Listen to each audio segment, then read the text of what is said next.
નમો હરિયંતાણમ નમો સિદ્ધાણમ નમો આયર્યાણમ નમો વજ્જાયણમ નમો લોહી સબ્બસાહુણમ ઈસો પંચનમુકારો સર્વ પાવપણાસણો મંગલાણં ચ સવ્વીસમ પરમં ભવ્ય મંગલમ કમઠે ધરણેન્દ્રે ચ સૂચિतं કર્મ કુર્વતી પ્રભુસ્તુલ્ય મનોવૃત્તિ પાર્શ્વનાથ શ્રેયસ્તમ कुन्दं दुमुखेरतुषारवन्ना सरोजहत्था कमले निसन्ना वायि सिरिपुत्थाय वग्गहत्था सुहायसा मसयापसत्था अंगूठे अमृतवसे लब्धितणा मंडा श्री गुरु गौतम समरिये वांछित फलदातार वांछित फलदातार वांछित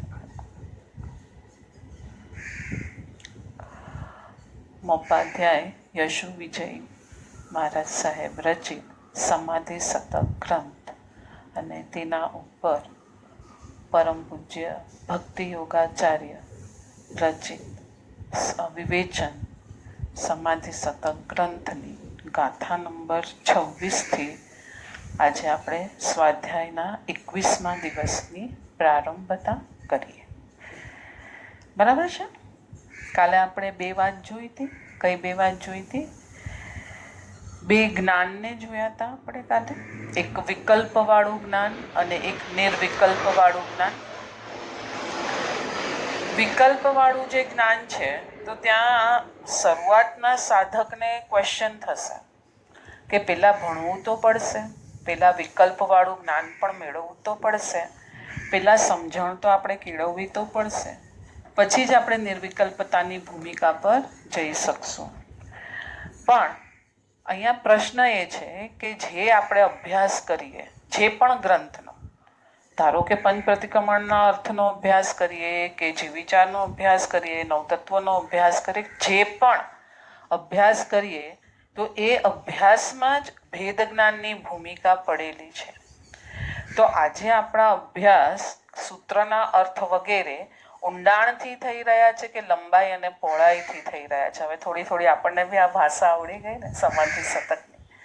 તો સમાધિ શતકની આ ભાષામાં આપણા આ લંબાઈ અને પહોળાઈવાળા આયામો ચાલે છે કે ઊંડાઈવાળા આયામો ચાલે છે? જો ઊંડાઈવાળા આયામો છે તો પંચ પ્રતિક્રમણના અર્થના સૂત્રોમાં જ શું સમાયેલું છે? ભેદ જ્ઞાનની પ્રક્રિયા. આપણે આગળ જોયું ઈચ્છામી ખમાસમનું જે સૂત્ર છે ત્યાં જ આખું ભેદ જ્ઞાન સમાયેલું છે. પણ હવે આપણે એવી દ્રષ્ટિ કેળવવી પડશે. આવી ઉપયોગિતા જો આપણે કેળવશું તો આપણો બેડો પાર છે. એટલે પેલા વિકલ્પવાળું જ્ઞાન તો લેશું, પણ વિકલ્પવાળા જ્ઞાનમાં નિર્વિકલ્પ કેમ થવાય એ સાધના જો લેશું તો જ આપણને બધી ઉપયોગી છે, નહીતર ઉપયોગી નથી થતી. 26મી ગાથા પાછી વાંચી. 26મી ગાથા તરફ હવે આપણે આવીએ છીએ. આજે 26મી ગાથાનો સ્વાધ્યાય શરૂ કરીએ છીએ. યુ બહિરાતમ છાંડિકે અંતર આતમ હોઈ પરમાતમ મતિ ભાવીએ જીહા વિકલ્પ ન કોઈ. મોપાધ્યાય યશુ વિજયજી આપણને યાત્રા કરાવતા પૂતગલ ભાવ છોડ, અંદર સ્થિર થા, અંદરના ગુણને માણ, એમાં હજી આપણને વધારે સ્ટ્રોંગ કરાવે છે. 3 પ્રકારના આત્મા જે ઘણીવાર આપણે સાંભળ્યું છે: બહિરાત્મા, અંતરાત્મા અને પરમાત્મા. બરાબર છે? તો બહિરાત્મા કોણ છે? બહારનું. હવે આપણે છે ને એને સિમ્પલ ડેફિનેશન કરી નાખીએ. આત્મા તો ત્રણેયમાં છે શબ્દ. બહિર, જેની બહિર્મુખી દ્રષ્ટિ છે, જે શરીરને પોતે પોતાનું માને છે, જેનામાં પોતાની બહાર જ ભટકવાની આદત છે, મિથ્યાત્વ ગુણ સ્થાનકને પણ નથી પામ્યો. ખ્યાલ આવે છે? આપણે થોડી કર્મગ્રંથની ફિલોસોફીને બી સમજીએ. મિથ્યાત્વ ગુણ સ્થાનકને તો કોણ પામશે? જે મિત્રા દ્રષ્ટિમાં આવ્યું છે, જે અપુનર્બંધક થયું છે, જે અંતરાત્માની યાત્રા જેને શરૂ કરવાની ઈચ્છા ધરાવી છે, આ બધા જીવો ક્યાં આવે છે? અંતરાત્માની યાત્રા શરૂ. કેમ કે હવે આપણે કહીએ છીએ ને કે હવે એનું કાર્ય પૂરું થવાનું જ છે. તો આ બધા અંતરાત્માની યાત્રા શરૂ કરનારા યાત્રિકોને આપણે અંતરાત્માના કહેશું. બહિરાત્મા છોડીને અંતરાત્મા દશામાં સાધકે આવવું જોઈએ, જે દશામાં નિર્વિકલ્પ પરમાત્મા દશાનું ભાવન કરી શકાય છે. નિર્વિકલ્પ અંતરાત્મામાં શું શું આવશે? મારી બંધ જ કરી નાખ્યા. અંતરાત્મામાં શું શું આવશે? આત્માના ગુણો આવશે. પછી બીજું આપણે થોડું આજે આ 3 વસ્તુને બરાબર ક્લિયર કરવી છે કે બહિરાત્મામાં તો બહારના પદાર્થો આવ્યા એ આપણને ખ્યાલ આવી ગયો, કે બહિરાત્મામાં બહારના પદાર્થો આવી ગયા એ આપણને ખ્યાલ આવી ગયો. હવે અંતરાત્મા દશામાં શું આવશે?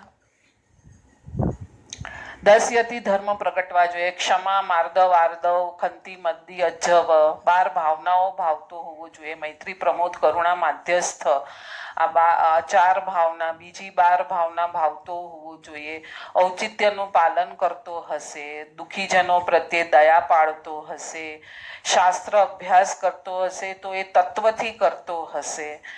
શ્રવણ જે બી કરે છે એ પરિણમન થાય, પોતાની અંદર જે બી શાસ્ત્ર શ્રવણ થાય છે, દેશના શ્રવણ થાય છે, જે પણ કરે છે એમાં પરિણમન શબ્દ એણે ઉમેર્યો હશે, ખાલી કાનને રંજન કરવા માટેનો શબ્દ નહીં. કેમ કે આપણને ખબર છે કે ઓઘ દ્રષ્ટિવાળા જીવો શું કરે છે? એ પણ બધો ધર્મ કરે છે, છતાં મિથ્યાત્વ ગુણસ્થાનકને પણ પામી શકતા નથી. જ્યારે યોગ દ્રષ્ટિમાં જે બી જીવોનો પ્રવેશ થાય છે એ જીવો મિથ્યાત્વ ગુણસ્થાનકને પામી અને ચોથા સમ્યક દર્શન ગુણસ્થાનકને પામવા તરફ યાત્રા કરે છે. તો આ બધા જીવોને અંતરાત્મામાં રાખશું કે જેને હવે ગુણગ્રાહી બન્યો છે. ગુણ હજી મળ્યા નથી પણ ગુણગ્રાહી બન્યો છે, ગુણ તરફ શ્રદ્ધા છે, ગુણનો રાગ થયો છે, ગુણનો પ્રેમી બન્યો છે. અને એમ કરતા કરતા 7મા ગુણસ્થાનક સુધી જે જીવો આવી જશે એ બધાને આપણે અંતરાત્મામાં સ્થાપિત કરશું. અને હવે જેણે પહેલા ઇન્દ્રિય ઉપર જય મેળવ્યો છે, પછી મોહ ઉપર જય મેળવ્યો છે અને છેલ્લે બધા ઘાતી કર્મ પર જય મેળવી અને પરમાત્મા બન્યા છે. એટલે આખી યાત્રા બહિરાત્માથી અંતરાત્મામાં શું શું જય કરવાનો છે? તો પેલા ઇન્દ્રિયનો વિજેતા બનશે, પછી મોહનો વિજેતા બનશે અને છેલ્લે સર્વઘાતી કર્મનો વિજેતા બનશે. એટલે પરમાત્મા પદને પામી જાય છે. તો અહીંયા મોપાધ્યાય બહુ સરસ આપણને સમજાવ્યું છે. પાછું વાંચું છું કડી. यूं बहिरातम छांडी के अंतर आत्म होई परमात्म मति भावीए જી હા વિકલ્પ ન કોઈ. જ્યાં પરમાત્મા તત્વ આવી જાય છે ત્યાં તો નિર્વિકલ્પ દશા છે. હવે અહીંયા અંતરાત્મામાં પણ વિકલ્પ દશા કીધી તો પછી સમજવું પડશે ને આપણે. તો કે હા, હજી પૂર્ણતા તો છે નહીં, હજી ક્ષયોપશમ જ્ઞાન છે, હજી ક્ષાયિક તો પ્રગટ્યું નથી, હજી તો ગુણનો ગ્રાહી બન્યો છે અને ગુણને પામવા માટે હજી ગુણસ્થાનક ચડી રહ્યો છે. આપણે ધારો કે જોઈએ તો કે અનંતાનુબંધીનો ક્ષય થયો તો 4થું ગુણસ્થાનક આવ્યું, અપ્રત્યાખ્યાનનો ક્ષય થયો તો 5મું આવ્યું. આ હજી વિકલ્પ દશા છે. આપણને થશે અરે આને પણ વિકલ્પ દશા કીધી. હા, હજી જ્યાં કર્મની સામે કંઈક કંઈક લડવાનું છે, હજી પૂર્ણતા નથી આવી, ત્યાં સુધી એ બધા જીવો વિકલ્પ દશાવાળા કહેવાશે. જ્યારે પરમાત્મા પદ પામી જાય છે, કેવળ જ્ઞાન પ્રગટે છે, ત્યારે ઉપયોગમાં જ્ઞાનમાં પૂર્ણ ઠરી જાય છે, ત્યારે એને એક પણ વિકલ્પ રહેતો નથી. બહાર આટલી રિદ્ધિ સિદ્ધિ છે, કરોડો દેવતાઓ પૂજામાં પ્રભુની પૂજામાં ઊભા છે, પણ ઉપયોગ કેવો સ્થિર છે કે જરાય ચંચળતા પામતો નથી. આને સાચી નિર્વિકલ્પ દશા કહેવાય છે. જ્યાં સંકલ્પ કે વિકલ્પ, હજી નીચેના ગુણસ્થાનકે તો સંકલ્પ વિકલ્પ ઊભો છે, હજી મારે શ્રેણી ચડવાની છે, હજી મારે કેવળ જ્ઞાન પામવાનું બાકી છે, હજી મારે તો આને પણ વિકલ્પ કીધું. શુભને પણ એક જગ્યાએ વિકલ્પ કહી દીધેલો છે. આગળ જઈએ છીએ આપણે. બહિરાત્મ દશા સી રીતે છૂટે? પૂતગલોની પરની દુનિયામાં રહેવા છતાં પરનો અનુભવ ન રહે એ માટે શું કરી શકાય? અંતરાત્મા દશાનો અલપ ઝલપ અનુભવ અને પરની દુનિયા છું થઈ જશે. એટલે તમે તમારા ઇન્દ્રિય પર, તમારા મન પર, તમારા મોહ પર જેમ જેમ વિજય મેળવતા જાઓ છો એમ એમ અંદરની દુનિયાનું અનુભવન ચાલુ થઈ જાય છે. બે વાતો વિચારવાની રહી. પરમાં કેમ જવાય છે અને અંતરાત્મા દશાનો અનુભવ શી રીતે થાય છે. પરમ પૂજ્ય દેવચંદ્ર મહારાજ સાહેબે એને સમજાવ્યું છે, પરમાં જ્યારે ચેતના પળોટાય છે, ઓતપ્રોત થાય છે, ત્યારે પૂદગલ યોગ થાય છે અને ત્યારે પૂદગલનો અનુભવ થાય છે. આપણે આને થોડી અલગ રીતે સમજીએ.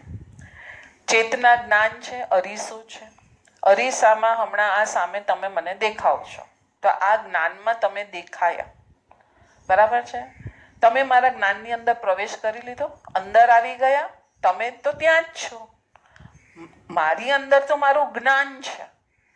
તો અત્યારે જ્યારે હું તમને જોઈ રહી છું ત્યારે જો હું મારા જ્ઞાનને ન જોઉં તો હવે મારે ઉત્પ્રોત તો તમારા મય થવાનું જ આવશે ને. હા, કે તમે આવા છો, સારા છો, આવા દેખાવ છો, આમ છો, હેલ્પફુલ છો. આ તો મારી આખી ચેતના જે છે, મારું આખું જ્ઞાન છે એ તમારા મય બનતું જાય છે. તો આજે તમારા મય બનવું એ શું છે? પૂદગલ મય બનવું. ભલે શુભ રાગ છે તો શું થશે? પુણ્ય બંધાવશે, તો બી સંસાર વૃદ્ધિ ઊભી છે. અહીંયા પૂદગલમય બનવું એટલે કે ચેતના જ્ઞાનને પૂરું એટલે પૂરું પરમય જે બનાવી દે છે એ છે બહિર આત્મા. પોતે શું છે એ બી એને ત્યાં ખબર નથી. પદાર્થો જોડે સંયોગ સંબંધ હોઈ શકે. હવે તમારો ને મારો કેવો સંબંધ છે? તો કે સંયોગ સંબંધ છે. સંયોગ સંબંધની વ્યાખ્યા આપણે કરી હતી એની પહેલા. સંયોગ સંબંધ એટલે શું? એકદમ સિમ્પલ કરી નાખશું. જે પરમાનન્ટ ન હોય, જે પરમાનન્ટ નથી અને જે બધું અહીંયા છોડીને જવાનું છે, જે આપણી સાથે કઈ આવવાનું નથી. આ બધા શેમાં નાખી દઈશું? સંયોગ સંબંધ. પતિ પત્નીનો પણ સંયોગ સંબંધ, મારો અને શરીરનો પણ, આત્મા અને શરીરનો પણ સંયોગ સંબંધ. એટલે આ બહિરાત્મામાં શું શું આવ્યું? ઘર, પત્ની, શરીર. પછી હવે ધીરે ધીરે ધીરે અંદર જશું તો રાગ જે તને થાય છે એ બી બહિરાત્મા છે તારો. અને રાગનો પણ રાગ કરે છે. અરે મને તો બહુ સરસ ભાવ આવ્યો આજે. તો એ રાગનો રાગ ઓર સંસાર વૃદ્ધિ કરાવે છે. એટલે આપણે સ્ટેપ બાય સ્ટેપ એક એક વસ્તુને ક્લિયર કરવી પડશે કે આપણે તો રાગમાં ભળવાનું થયું. રાગ તો કર્મની નિશાની છે. આત્માનો ભાવ છે રાગ, આત્માનો ગુણ છે રાગ, આત્મા છે રાગ ના. તો હમણાં પણ તને જે રાગ ઉત્પન્ન થાય છે, પ્રભુ ભક્તિનો પણ રાગ થાય છે, શુભ ભાવોનો પણ રાગ થાય છે, એના પર પણ તું રાગ જ કરી નાખે છે. આ પણ તારો બહિરાત્મા ભાવ છે જે પુણ્ય બંધાવે છે અને સંસારની વૃદ્ધિ કરાવે છે. તો શું કરવાનું? તો શું કરશું? શું નહીં કરશું? પ્રભુની ભક્તિ નહીં કરશું? પણ એના પર રાગ નથી. રાગ નથી કરવાનો. હજી સરખું કરો. બરાબર છે તમારો આન્સર, પણ હજી સરખું કરો. પ્રભુમય થઈ જવાનું. પ્રભુમય થવા શા માટે થવાનું છે? પ્રભુના ગુણો જેવા ગુણ મારામાં છે એને પામવા માટે થવાનું છે. તો ભક્તિ બહાર જ આવશે. ભક્તિ કઈ આપણે આપણા ગુણની નહીં કરશું. ભક્તિ બહાર જ આવશે, ક્રિયાઓ બહાર જ રહેશે. પણ એ આલંબન થકી સ્વગુણ તરફની યાત્રા થાય તો આ ક્રિયા સાચી. એક જગ્યાએ બહુ સરસ લખ્યું છે કે જે કરીને મોક્ષ મળે છે અથવા તો જે કરીને તું મોક્ષના પગથિયા ચડે છે એ ક્રિયા સાચી. આ તો રાગનો રાગ કરીને બહુ સરસ ભાવ આવ્યો ને બહુ આમ સારો ચડાવો મળ્યો ને બહુ અમે આમ ને બહુ અમે તેમ, આ બધું જો આપણે બોલશું તો શું થશે? બહિરાત્મા પુણ્ય બંધ થયો ને સંસાર ઉભો ને ઉભો જ રહ્યો. પણ ચલો ચડાવો મળ્યો, તમે ભક્તિથી દાદાની પક્ષાલ કર્યો, ભક્તિ કરી બધું, પણ ત્યારે અંદર આપણે હમણાં 2 દિવસ પહેલા પ્રશમ રસ અંદર ઝરે છે. પ્રભુ મારી મૂર્છા પરિગ્રહની છૂટી, ધનનો વ્યય થયો, ધન મેં વાપરી શક્યું, તારી આસક્તિ મને થઈ તો મારાથી આ બધું થયું. અને એ આસક્તિ થકી મને અંદર મારો જે ગુણ છે એ પકડાયો. આ થયું અંતરાત્માની યાત્રા. નહીંતર આપણે બહારના બહાર જ રહીશું. કેમ કે પદાર્થ જોડે શું છે? સંયોગ સંબંધ છે, તાદાત્મ્ય સંબંધ.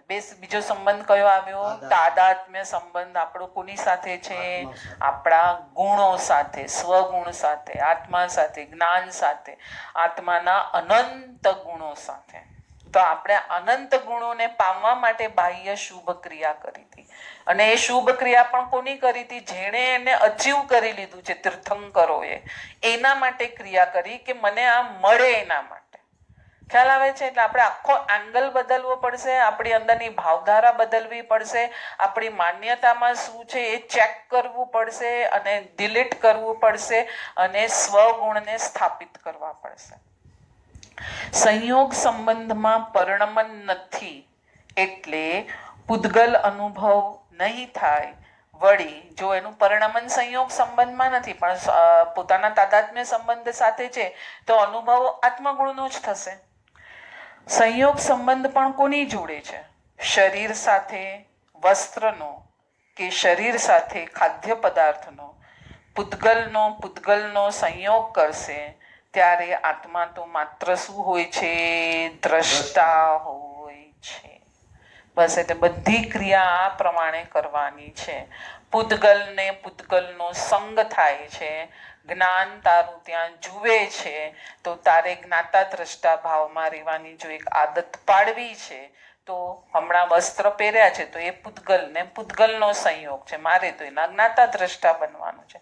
શરીરને તો ગમતું બી નથી. શરીરને ખબર પડે છે મને સરસ તૈયાર કર્યું છે, મને આટલા દાગીના પહેરાવ્યા છે, હું કેટલો સરસ લાગુ છું, એ શરીરને તો ખબર નથી. એ તો આપણા જ્ઞાને નક્કી કર્યું, ને એ બી અજ્ઞાને નક્કી કર્યું, મોહ ભાવે નક્કી કર્યું, રાગાદી ભાવે નક્કી કર્યું, અને એ બી કાલે આપણે વાંચ્યું ને દુનિયાની ફૂટપટ્ટીથી નક્કી થયું છે કે નહીં?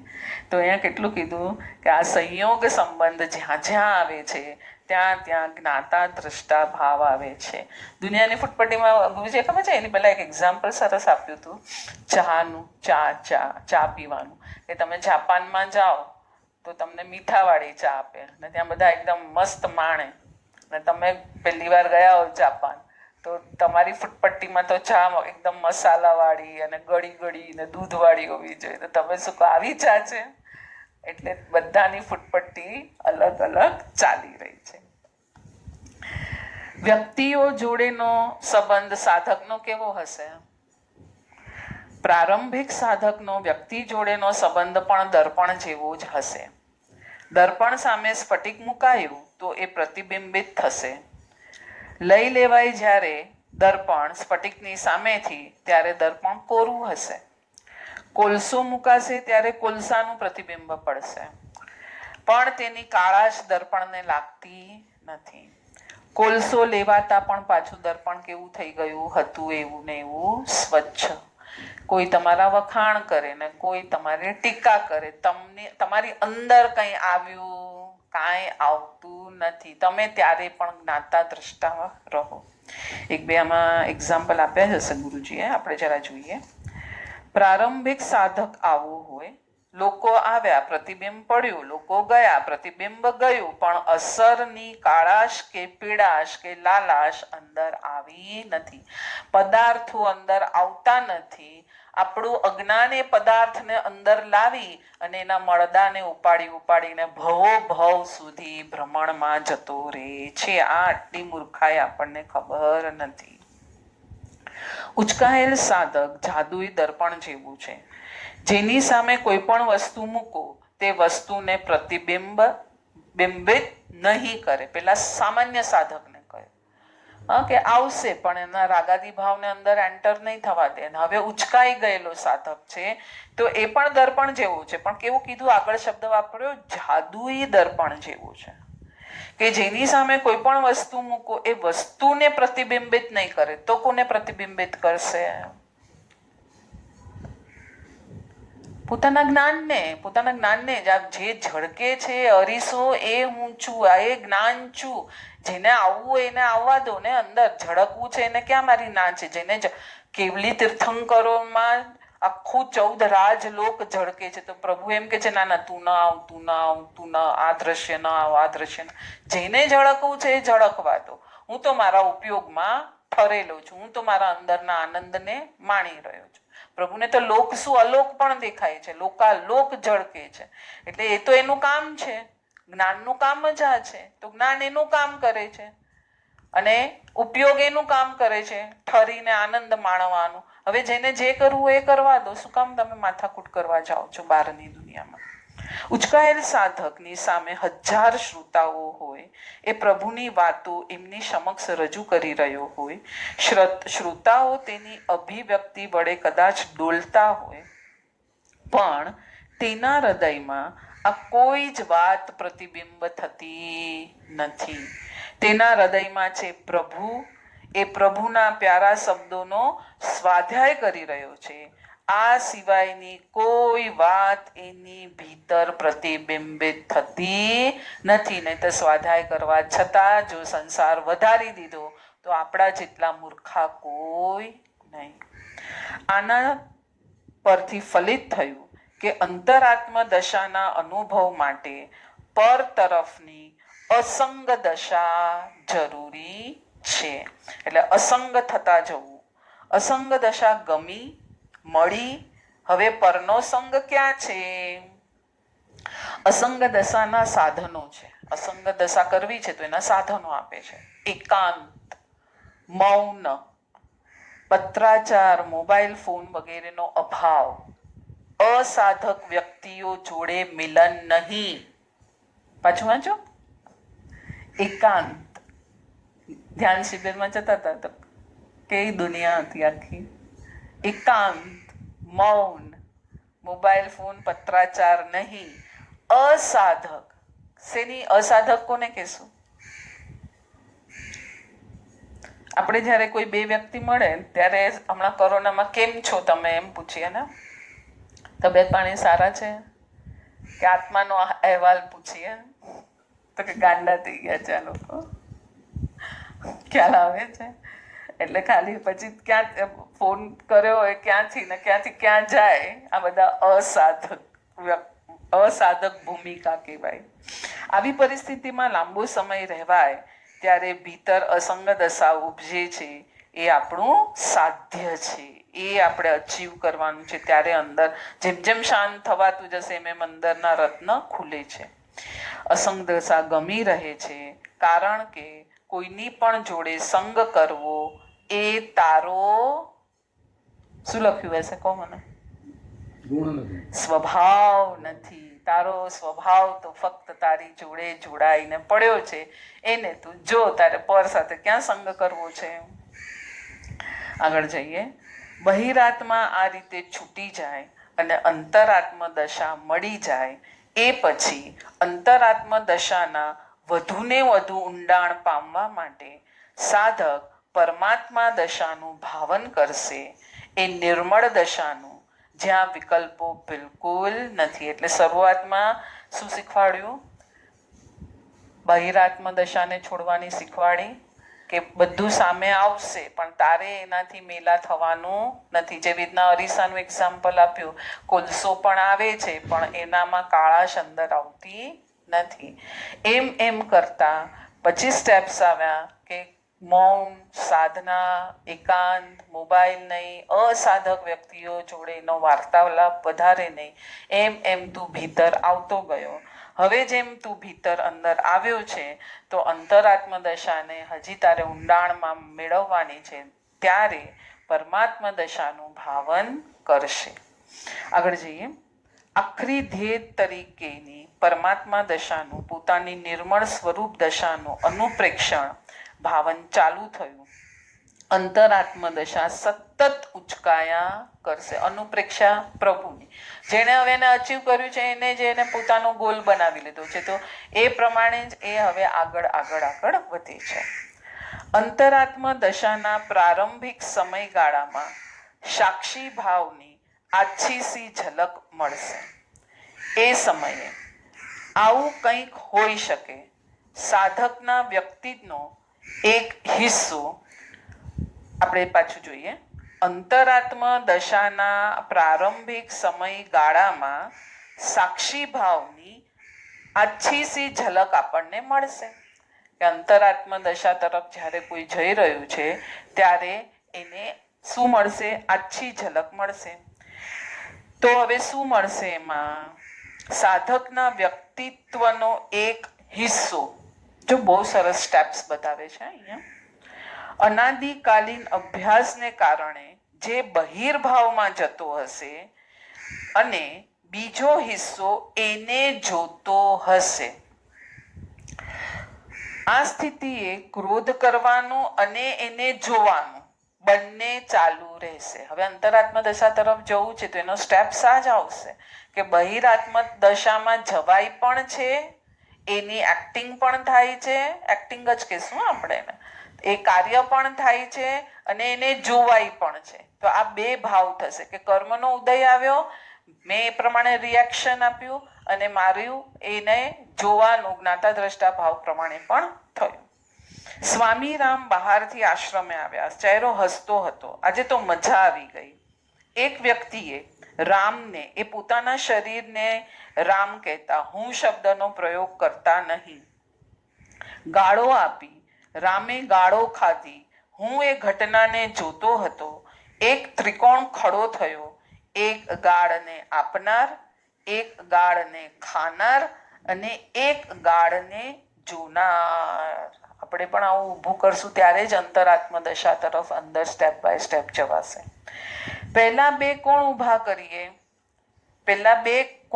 કરીએ? હવે આ તો સ્વામીરામે જે કીધું, ક્રોધને કરનાર અને ક્રોધને જોનાર. કોઈ પણ વ્યક્તિ એક્શન, ક્રિયા આપશે ત્યારે રિએક્શન, તેનો પ્રતિભાવ આપવાની એક આદત આપણા મનના તંત્રમાં છે. કોઈ તમને કાંઈ કહેશે એટલે તમે સામે એનો પ્રતિભાવ આપશો. તો હવે એ જે સર્કલ બનશે, એક્શન, રિએક્શન, કર્મબંધ, કર્મબંધના કારણે એક્શન, રિએક્શન, કર્મબંધ, પાછો એનો ઉદય, એના પ્રમાણેની એક્શન, પાછું એને રિએક્શન, પાછો કર્મબંધ, પાછો એનો ઉદય. આ ચક્ર અનાદિકાળથી આમ જ ચાલતું રહ્યું છે. બરાબર છે? હવે આપણે એને ત્રણ વસ્તુમાં પહેલા છૂટી પાડીએ. પેલા આટલું બે લાઈન છે, હું વાંચી લઉં છું. કોઈ પણ વ્યક્તિ એક્શન, ક્રિયા આપે ત્યારે રિએક્શન, તેનો પ્રતિભાવ આપવાની એક આદત આપણા મનના તંત્રમાં છે. એ આદત પ્રમાણે કોઈ પણ વ્યક્તિ કંઈક અણગમતું કહેશે તો ક્રોધ આવી જશે અને એ એક્શનની સામે રિએક્શન અપાશે. પણ રિએક્શન તમે ન આપો તો નાના બાળકો જૂના ટાયરો ફેરવતા હોય છે ગમ્મત માટે, પણ ટાયર ફરે ક્યારે? જ્યારે આખું હોય ત્યારે. અડધું હોય તો ટાયર ફરી શકે? ન ફરી શકે. બસ જ્ઞાન, કર્મ અને કર્મનું ફળ, આમ ત્રણ વસ્તુ આવશે. કર્મ મેં બાંધ્યા છે, એનો ઉદય થવાનું છે. બરાબર છે? કર્મનો ઉદય જેવો થશે એવું એનું કંઈક ફળ આવશે સામે. હવે જ્ઞાન આ બેને જોતું જ ખાલી ઊભું રહે, બીજું કાંઈ રિએક્શન આપે નહીં એની સામે. બરાબર છે? તો શું થશે? પાછું બંધાશે. આ ફળ આવ્યું, આ ફળને હું માણું, ક્રોધ આવ્યો, ક્રોધને હું માણું તો પાછું નવો ક્રોધ બંધાશે. પણ આ ક્રોધને માણવાને બદલે એને ખાલી જોઉં તો આ તો મહેમાન છે, જતો રહ્યો. ખ્યાલ આવ્યો? તો આ પ્રમાણે એક્શન અને રિએક્શન ભેગા થાય છે ત્યારે ચક્ર બને છે અને તે ફરે છે. પણ એક્શન હોય અને રિએક્શન ન હોય તો ચક્ર અડધું થઈ ગયું.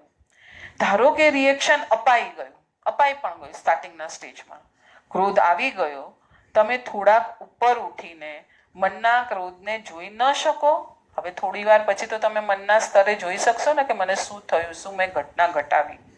તમે માત્ર જોનાર જ છો, વિભાવના. ક્રોધના કરતા તમે ક્યાં છો? ક્રોધના કરતા છીએ આપણે. તો સિદ્ધ ભગવંતોને પણ ક્રોધ આવી શકે.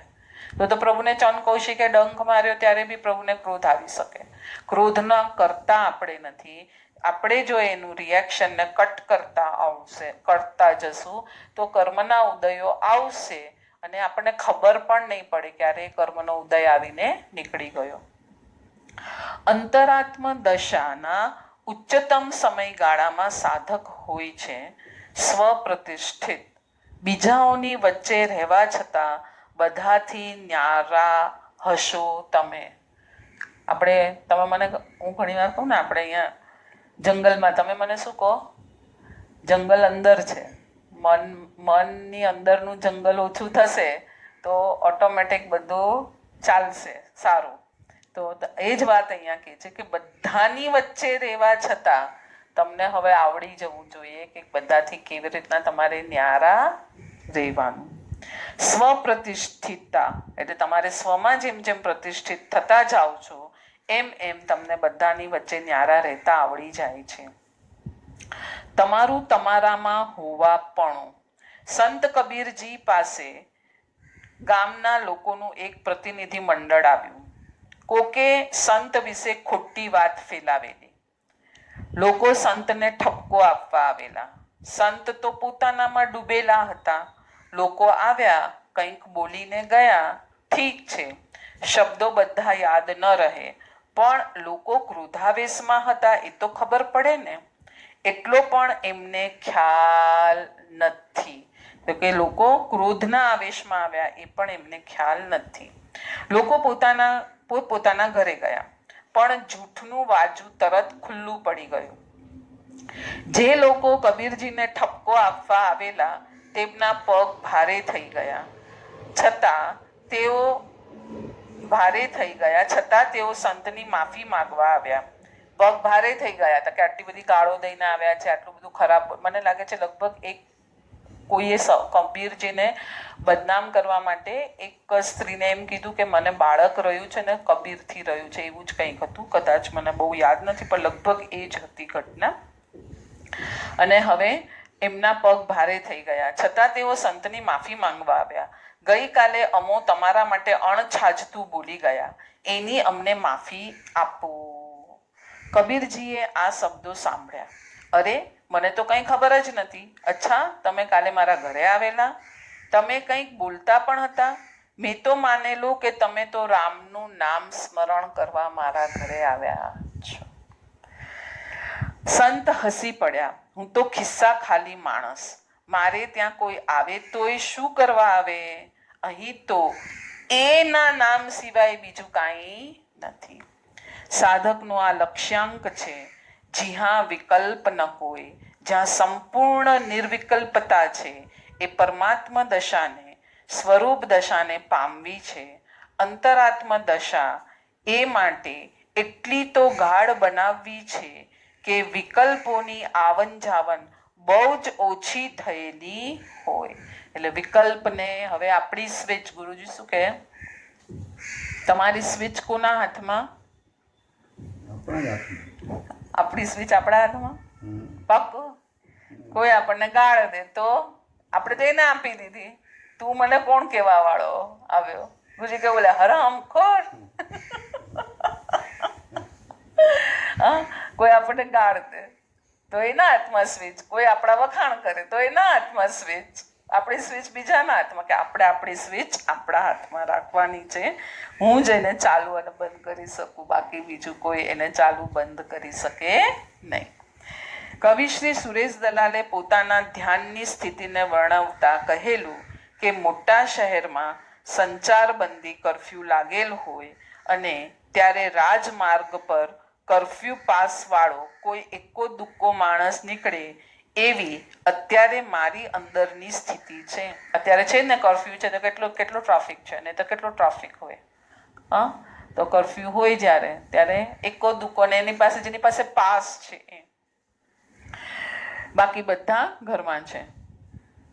કોક વિચાર ક્યારેક ઉપસી જતો હોય છે, બાકી બધું સુમસામ છે. સુમસામ એટલે પરમાં ન જવાની આદત, એટલે એકદમ નિષ્ક્રિય, સ્થૂળ, અરસિક નહીં, અંદરનો મહારસ માણતા હોય છે એ લોકો. આપણામાં કીધેલું છે સૌથી મોટા ભોગી કોણ? સૌથી મોટા ભોગી સિદ્ધ ભગવાન તો પોતાના આત્માના એક એક ગુણને માણી રહ્યા છે. આપણે ક્યાં ભોગી, આને ભોગવ્યું છોડ્યું, પાછું આને ભોગવ્યું છોડ્યું, નવું નવું જોઈએ. એ લોકોને તો એનામાં જ કેટલો મોટો મહારસ માણતા હોય છે. તો આ રીતે આપણે બહિરાત્મા, બહારનો ભાવ, બહારની વસ્તુ, ઘર, પૈસો વગેરે, નામના, પ્રતિષ્ઠા, રાગ, ક્રોધ, શુભ ભાવ, અશુભ ભાવ, બધું બહિરાત્મા. કેમ કે એ મારું છે નહીં. મારું તો ફક્ત અંતરાત્મા, સ્વગુણ અને એ ગુણનો આનંદ, એ મારો ખજાનો છે. અને એ ખજાનાને યાત્રા તરફ જે જઈ રહ્યા છે એ અંતરાત્માના સાધકો, અને જેણે એને પૂર્ણ મેળવી લીધું છે એ પરમાત્મા. આમ આ આપણી 26મી ગાથામાં આ પ્રમાણે 3 સ્ટેપ્સથી બહુ સરસ રીતે આપણને આગળ લઈ જઈ રહ્યા છે. અત્યારે આપણે સ્વાધ્યાયને અહીંયા વિરામ આપીએ છીએ. સર્વ સાધકો શાતામાં હશો. हिंदी में इतना ही. बहिरात्मा है उसको छोड़ो, इंद्रिय के विजेता बनो, मोह के विजेता बनो और घाती कर्म के विजेता बनो, और अंत में परमात्मा पद आपकी राह देख रहा है, वो आप प्राप्त करो. જીનાજ્ઞા વિરુદ્ધ કાંઈ પણ બોલાયું હોય તો મેં છામે દુકડમ માંગુ છું. સર્વ સાધકો સાતામાં હશો. હા, અમે આ ક્લિપો બધાને ગ્રુપમાં અમે મોકલી રહ્યા છીએ, અને એક જ આશય છે કે તત્વ રુચિ ધરાવતા જીવો સુધી આ પહોંચે અને એ પણ પોતાનો માર્ગ આમાંથી કંઈક મેળવે. તો અમારી ચેનલ છે, યુટ્યુબ ચેનલ સ્વાધ્યાય બાય ભાવનાજી. સ્વાધ્યાય બાય ભાવનાજી. અત્યારે તો ચાતુર્માસ નિમિત્તે અમે આ ક્લિપો મૂકીએ છીએ. પછી એટલે આ તમે સબસ્ક્રાઈબ કરશો તો ભવિષ્યમાં પણ અમે લોકો ઘણું બધું કંઈક વિચારણા ચાલી રહી છે તો એના પર જશું, તો આપને પણ જીવનમાં કંઈક ઉપયોગીતા પ્રાપ્ત થાય. બસ એ જ પ્રભુને પ્રાર્થના.